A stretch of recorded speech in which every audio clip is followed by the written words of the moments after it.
Hello, welcome to Matters of DeCorum. I'm Scott Corum. This is what matters to me. Running a couple of D&D games at the moment, and one of them fairly low level, the Warriors of Wednesday game. And there's something I like to do in low level games, which is a little counterintuitive. I like to give the players a wish, maybe a couple of wishes.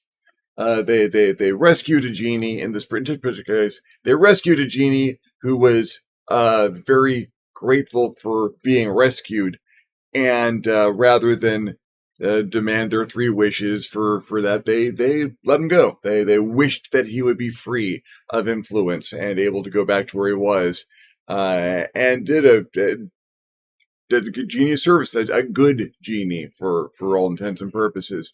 So you know what? Thank you very much for doing that. Here, have a wish. Have some wishes. No strings attached. I'm not going to try and dick you over on these. These are just wishes. Have some wishes. That's one of the most dangerous things you can give a group of player characters, much less a group of player characters with relatively inexperienced, well, who don't have a lot of experience, low level. It's not dangerous for you because you're the dungeon master and everything's going to be fine for you. It's dangerous for the characters.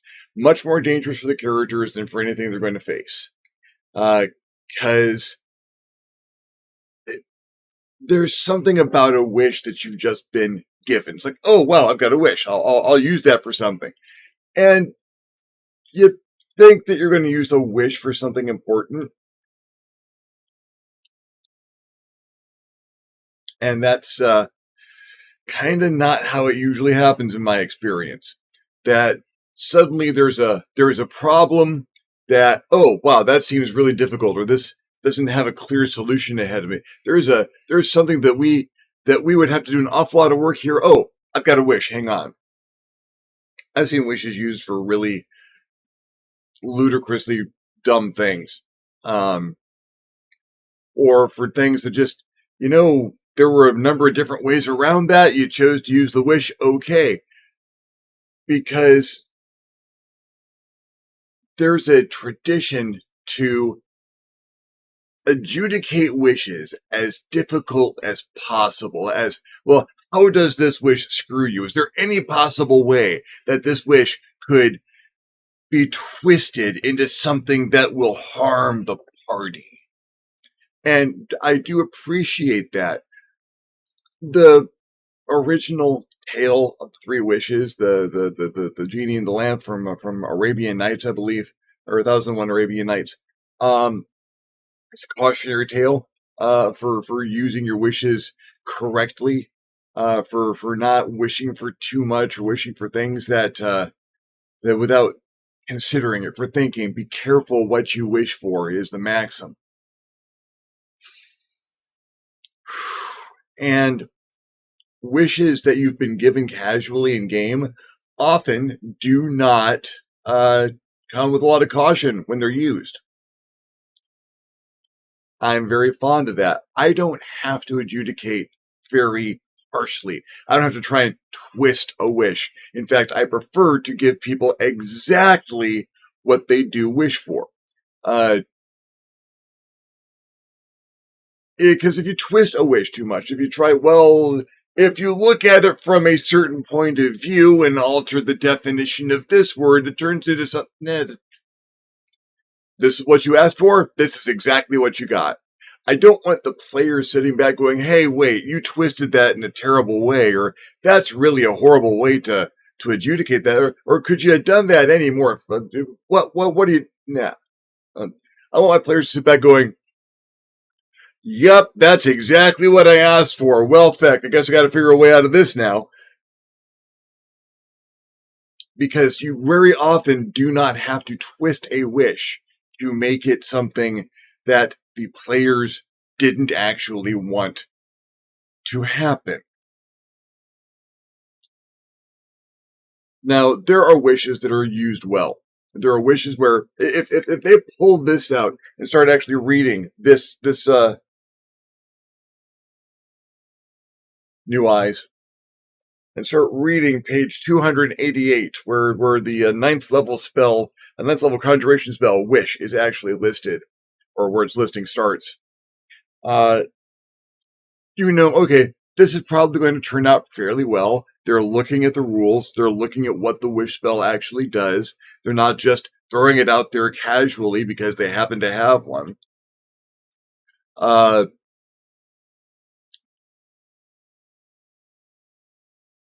And that's fine. That's good. That's what it's for. It's for, okay, I've made them think a little bit. I've made them sit down. They've talked it over. They've decided exactly what they want. They've got a clear picture of what this wish should do. They know that the rules support what they're asking the wish to do. They've thought of the consequences. Excellent. Adjudicate. Okay, that worked out fine. That worked out exactly the way you meant to. The wish has been expended, but you have made your goal. There's nothing wrong with that. That's what it's for. I'll tell you a story about a hammer.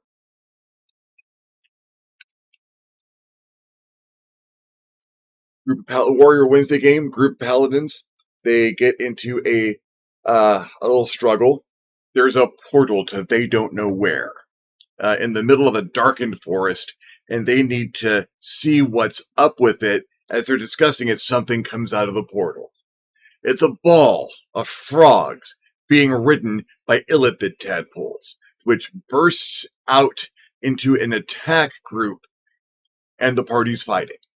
In the course of the struggle, you gotta not only hit the tadpole mounted frogs, but if the tadpole makes a dex save from that attack and the frog gets hit, the tadpole jumps off and gets to act independently. It was a rough fight. One person did get a tadpole up the nose, and the Muppet-born managed to get it out of his nose with a dagger. Rolled a 20, or there would have been some terrible consequences to that. But it worked. It worked. But worst set of rolls I've seen, I rolled a hit with my Warhammer. You missed. You rolled a 1 and missed. Okay, you know what? Give me a dex save. Give me a dex save to see if you hold on. I like a dex save to see if someone retained their weapon on a critical miss. And what do you know? The dex save is a second one in a row. 1 in 400 chance. And what's the worst possible thing that can happen to that Warhammer? It gets thrown through the portal. It's gone. End of the fight. That player with the Warhammer that got thrown through the portal says, "Oh, hang on, I got a wish. I wish I had my hammer back." Now, that is not something that is specifically covered in the wording of the wish rule, but there is a section here that covers things that aren't, specifically worded into the rules. You might be able to achieve something beyond the scope of the above examples. State your wish to the DM as precisely as possible. The DM has great latitude in ruling what occurs in such an instance. The greater the wish, the greater the likelihood that something goes wrong. I want my hammer back. I wish I had my hammer back. Well, there's nothing wrong with that wish. That's a perfectly good wish. It's the person who's the recipient of the wish, is named. I want my hammer. And while the character's a blacksmith, as well as a paladin, and does have a number of hammers, there was a hammer that had been lost. So by stating that I wanted my hammer back, that would imply that implicitly the hammer that was lost would be returned because that hammer had been lost. I wish I had my hammer back. Okay, what's that going to do? That is going to bring back the hammer that was thrown through the portal. No problem. Except, hadn't taken into account what had happened to that hammer once it had been through the portal. The hammer returns. In front of him is now his warhammer that had been thrown through the portal, being held by the mind flayer that it had landed next to when it went through. Cliffhanger will resolve that fight next week. Well, this Wednesday.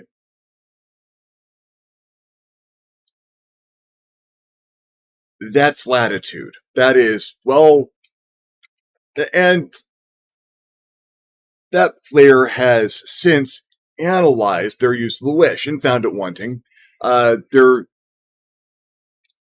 It wasn't, he's a second level paladin. That is his bog standard off the equipment list Warhammer. It is not magical. It was not blessed. It was just his Warhammer. The character is a blacksmith. Um, the character could have acquired another Warhammer, could have made another Warhammer, could have made do with the blacksmithing hammer that he finished the fight with, could have used any of a number of other weapons. Using a wish spell to get that back was overly extravagant.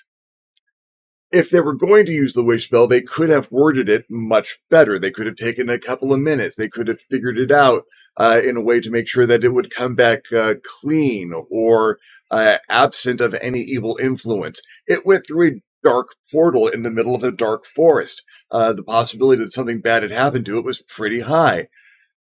All things considered, coming back in the hands of the Mind Flayer wasn't the most terrible thing that could have happened there. It was kind of a reasonable expectation. They'd been fighting Mind Flayer tadpoles, so there was probably something like that on the far side.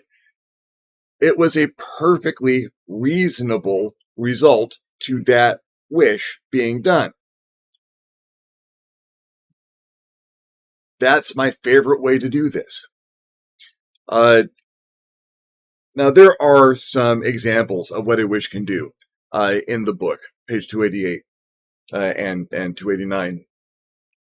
It can duplicate any spell 8th level or below. It can create a tremendous amount of matter or bring certain objects to you that are up to huge. Just these really big things. There are limitations. You can heal everyone in an area, remove all of their effects, or like a great restoration, but on a group or in a radius. It's got a lot of things, and there are some suggestions. It's when people try to do it for the little things. It's when people try to substitute a little effort with a wish spell.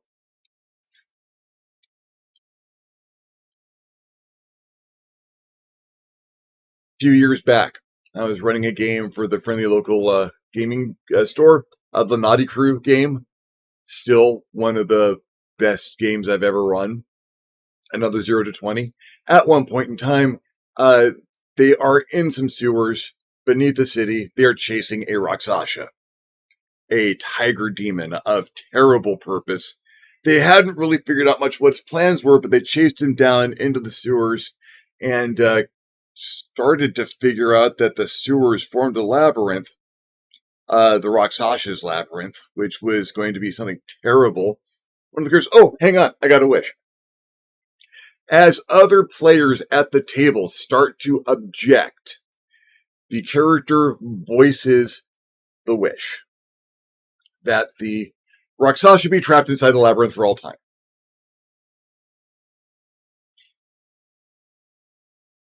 That wish was granted. And then they started to analyze what that meant. Because the Rakshasa wanted to be in their labyrinth. That was where they ran. That's what his effort had been put into. That was why he was there. What he wanted was to trap people in his labyrinth and sap out their strength and condemn them to his labyrinth, which he was trying to turn into new hell. He was trying to have his own plane of hell right there in his labyrinth, and all he needed was people to fall into it. Well, he was in the sewers, and people wandered those sewers. There's things that get lost down there. Things, people, workers down there, some adjacent to it at the moment. And they could still wander in. They could absolutely still wander in. The wish had not really solved any problems. And in fact, the only real way to beat the Rakshasa was to get him out of the labyrinth. Which now he could not actually be gotten out of the labyrinth because the power of the wish was going to keep him in there forever, like he wanted. And that became so sticky, I had to introduce a concept that I am very, very fond of. There are elemental planes for the various elements: earth, air, water, fire, uh, and genies are beings of the air plane. There are also elemental planes of concepts, of chaos and of order, of good and evil, of law. On the border between the elemental plane of law and the elemental plane of air, there is a structure. It's conceptual in nature, but it's very real. It is the wish court. That is the court where wishes are adjudicated. Normally, that is just where a few genies, elder genies, who have been doing this for a long time, get together with inevitables or other beings of the plane of law to, okay, this is what the wish was. This is what the wish gets. Is that concordance with how the wish has gone? Yes. There's some adjudication out there in the vast multiplane for how wishes work. And, well, these folks wanted to undo the wish. Did they have another wish to do it with? Not really, and these wishes weren't that kind of wish, and, well, you had to go to wish court. They got themselves an inevitable, a being of the elemental plane of law, as a lawyer to help them work this through. That character has shown up in many of my campaigns. Your lawyer from the elemental plane of law, usually really, really helpful. Nice guy, once he's not pointed at you. And they went and there was an entire session of courtroom drama, an entire courtroom drama session in the court, in the wish court, where they pleaded with the court to undoing the wish would have caused some issues. They needed the wish modified. They needed the Rakshasa trapped in something else for eternity, and needed to. And the Rakshasa didn't have to be there to represent himself. He wasn't involved. And this is between the person who made the wish and the structures of the universe, of the multiverse, that make that wish occur. And when you made the wish, this is what you asked for, this is what you got. On what basis do you claim that your wish was either incorrect or not granted? Because what you can really try to plead is that your wish wasn't granted correctly, that it's an argument about the semantics of it and the words being used, or that your wish was done too hastily and you needed to reword it. And the wish court's not going to let you get by with too much there. The law is the law. You stated this wish. This is what was given to you. If what was given to you conforms to the wish, well, it was a chance for everyone at the table to ham it up, to get up there and do their best Phoenix right, to do their courtroom drama, to just jump up and point and scream, objection! And I don't get to do a lot of courtroom drama in D&D games. Some, you can arrange some every so often, but Wish Court just happens to be the way that it seems to work out the best. And if a wish goes wrong and ends up at Wish Court, you got a whole session. You got a whole session to try and be convinced that somehow that wish should be something different. And if folks work for it, if folks really get in there, if they plead their heart out, if it sounds reasonable to you, sure. Not if it's going to end your campaign. It's like, well, that's, you give them something like that, not something that's going to end your campaign. Oh, automatically turn off the huge bad guy? No, but tell you what, this seems to be a thing between you and them. Why don't you go fight it out with them? And if you manage to defeat them, then you will have put in the effort necessary to alter the wish. couldn't kill the Rakshasa because they killed it would just go back to the labyrinth. But if they could defeat it in battle, then they could seal it into an iron bottle, as opposed to the labyrinth, and then they had it someplace that they could sink it in the ocean or whatnot, or just hold on to the damn thing so it doesn't. So you are well aware that it's not being opened by anyone. It worked out very well. They managed to get the Rakshasa soul put someplace that it wouldn't be getting out, and they sealed it away. All good. Not a problem anymore. One of the many things happening in that campaign, and one less thing for them to deal with down the line. The wish hastily used is the dungeon master's best friend. I don't mind low-level characters having, oh wow, this is a wish. It is really powerful. It is something that could be used to just abuse your campaign, but more often than not, it is going to add something to your campaign, like dropping a mind flayer into the middle of a fight. Is that fight going to go well? They are second-level paladins. There are 6 of them, but they're second-level paladins. That's a mind flayer. I'm probably... It could be a TPK. That could end up in a total party kill. I won't know till Wednesday. I want to see how they handle the situation. The possibility of there being any negotiations kind of small. They have just murdered a number of infant mind flayers, effectively. They have just, well, they defended themselves from infant mind flayers, so they killed them. Can't really call that murder at the moment. That required trial. But they've killed a bunch of tadpoles, and their frog mounts, and they chucked a hammer at this guy through a portal. Mind Flayer is probably not going to be in a position where he really wants to discuss things with these people. He might just start throwing down with the mind blasts and whatnot. So yeah, chances are this fight. And there's paladins. That's an evil creature. That is pretty. Not all mind flayers are evil. I like to run a nice cultural diversity and a certain range of alignments amongst creatures. They might tend towards evil, but maybe this is one of the better ones, at least neutral. Maybe he's a merchant, but he's firing off tadpoles, riding frogs through portals to see what's going on. That's not generally the kind of person you're going to be able to negotiate with. It's probably going to be a fight. And knowing the players involved and their characters, yeah, it's probably going to be a fight, and it's going to be a rough one. And they've got some help nearby. They've got some NPCs that might be able to assist them, some rangers, some Gloomstalker rangers that are a slightly higher level than they are.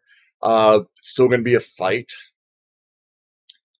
And no matter how that ends up, I'm sure at least one of them will make it away, and if one of them makes it away, they will all be fine. There are ways that this can be turned around. Am I concerned that the campaign's going to end? Not really. But I want to see the fight. And now I get to. It's just so good. And as always, especially when you adjudicate the wishes fairly,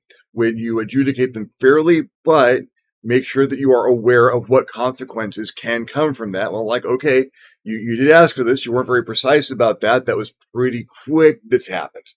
And when everyone at the table's like, yeah, yep, that's, I guess this is happening now. Yep, this is what we did. That was, is this my fault? Of course it's not my fault. I didn't do anything wrong. I just adjudicated the wish as fairly as I possibly could. And well, this is what has happened.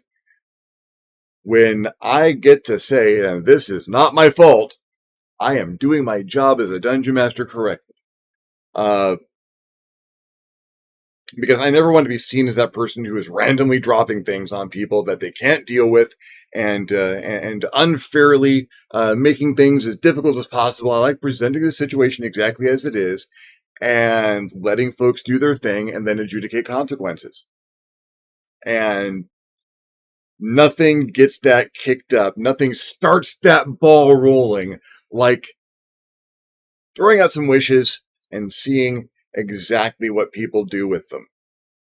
Exactly what people do with them.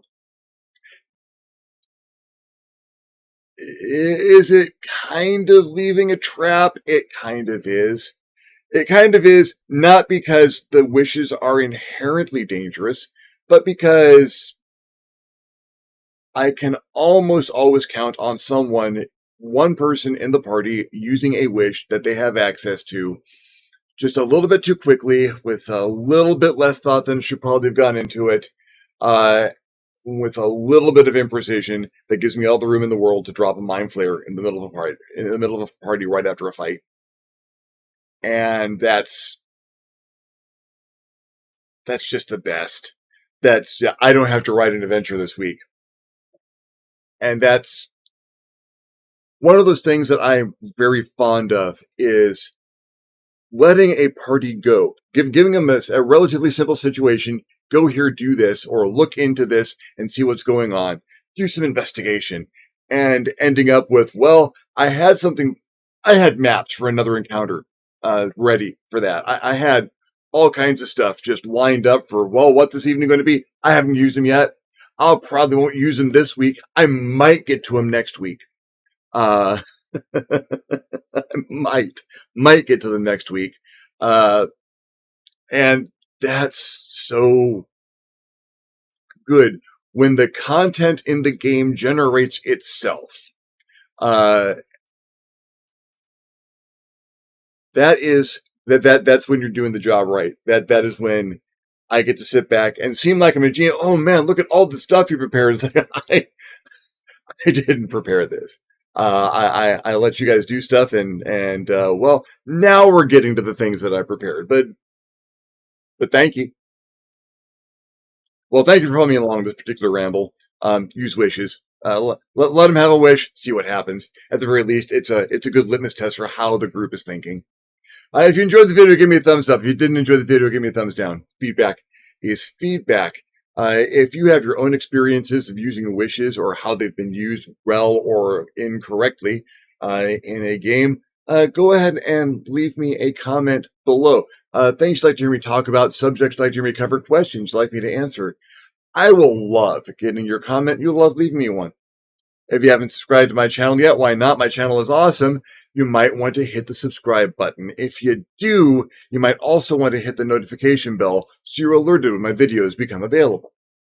If you would like to contribute to the channel in a more substantial manner, I invite you to hit me up my Patreon page, www.patreon.com/ScottCorum, and consider donating. Absolutely anything helps, allows me to make better videos more often. In the meantime, thank you very much for watching. I'm Scott Corum. This is what has mattered to me. I will see you next time on the next Matters of DeCorum.